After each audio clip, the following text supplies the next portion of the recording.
One of the best world events has made its return, Flameheart. Now this is hands down one of my favorite world events for a few reasons. Want to practice cannon shots and angles? No problem. Looking for quality loot?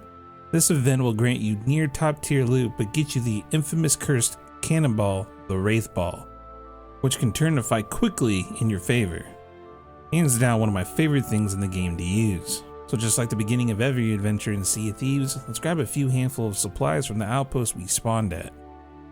Remember, you don't always have to do this step, and for this particular world event, you will get adequate supplies from the ghost ships you will eventually take down.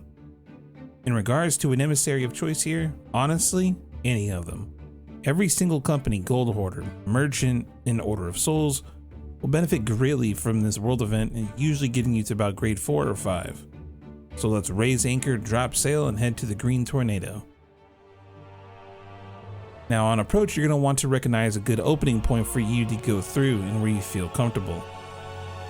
Pick that point, get ahead of the ghost boats in question, and lay in some shots.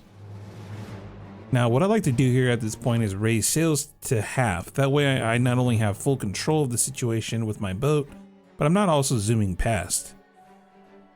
Big thing to know here is do not let the ghost ships near your boat. You will take significant damage which can stack very quickly if you're also taking cannon shots. Now every ghost boat that isn't what I call a mini boss takes 3 individual shots. These boats are a little forgiving, so take your time and shoot some well-placed shots to knock them out quickly.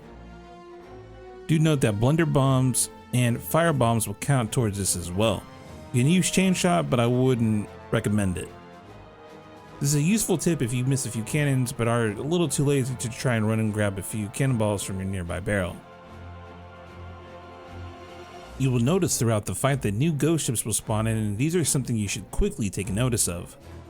These respawn ghost ships that aren't bosses, let me remind you, are one shot and are worth focusing on if they're nearby. This will help you burn through waves very quickly. Once all the ships disappear, congratulations, you've beaten the first wave. Soon you'll be greeted by 2 separate ghost fleets. You'll notice the ashen symbol on the sails which indicate these are mini bosses or captain ships. My recommendation is to knock out one of the 2 guard ships.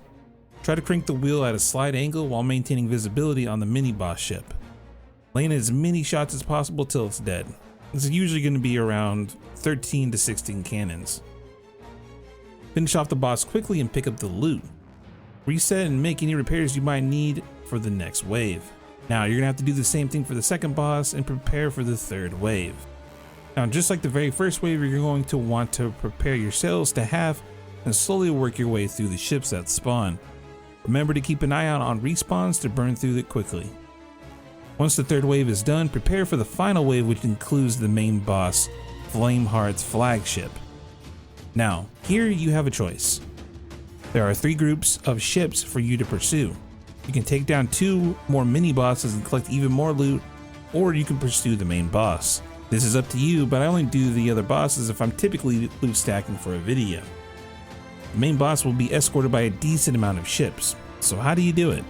Well, just like you do the other waves, let's start to pop shots at the escorts and clean them up quick. Make sure you be careful here when you're taking on the main force. It's imperative that you clean up the boats quickly so you're able to dump shots into the boss. If you don't, you will be overwhelmed very quickly, so make sure you act fast. The boss will take 15 and 20 shots as a solo. Once the boss is done, scoop up the loot. You will be granted by a Captain Skull of the Damned, which works towards a fancy pair of sails, but also the cursed cannonball crate of the Damned, which includes the infamous Wraith Balls. You'll typically get 1 through 3 of these after the recent buff. What do these do? These are cursed cannonballs that inflict major damage to any boat and are definitely worth keeping for a rainy day, just in case, you know. Now let's head back to an outpost and sell some of these wares. Just like on our previous video, if you're on a captaincy boat, remember you can pull up and sell all of these wares directly to the sovereign and benefit from the emissary value by selling to this one single NPC.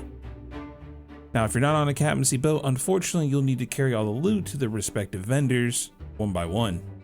So there you have it, a quick little guide to the Flameheart fleet in Sea of Thieves in 2023. If you made it this far, I appreciate your time, and if you enjoyed the video, make sure you leave a comment down below.